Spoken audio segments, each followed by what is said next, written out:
عثمان بن ابی طلحہ جن کے ہاتھ میں چابی تھی بیت اللہ کی، آج بھی ان کی نسل میں.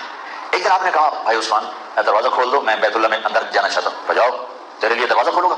تو آپ نے فرمایا پھر وہ کیا دن ہوگا جب یہ چابی میرے ہاتھ میں ہوگی؟ کہ قریش وہ دن کبھی نہیں دیکھیں گے کہ تیرے پاس چابی ہوگی. مکہ فتح ہو گیا، عثمان بن ابی طلحہ چھپ گئے. مسئلے نے جا کے ڈھونڈا، چابی اس سے قبضے میں کی اور اس کو کھینچ کے لائے اللہ کے نبی کے سامنے. آپ کے ہاتھ میں ایسے چابی، یوں سمجھ ایسے چابی آپ کے ہاتھ، اور عثمان ایسے کھڑے.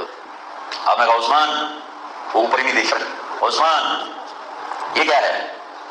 اچھا حضرت عباس ساتھ کھڑے تھے. چاچا کہنے کہ یا رسول اللہ چابی ہمیں دے دیں، اپنے گھر کو دے دیں چابی، بنو ہاشم کو چابی دے دیں، پانی پلانا ہمارے ذمہ، کھانا کھلانا ہمارے ذمہ، چابی بھی ہمارے پاس آ جائے. آپ چاچا کی بات سن رہے ہیں اور اپنے گھر میں عزت جا رہی. عثمان یہ کیا ہے؟ وہ چپ. کہ یہ وہی چابی ہے جو تو نے کہا تھا کہ قریش وہ دن کبھی نہ دیکھیں گے. یہ لے تجھے اللہ کا نبی دے رہا ہے، قیامت تک تیری نسل میں رہے گی، باہر نہیں جائے گی. ابھی عثمان نے کلمہ نہیں پڑھا تھا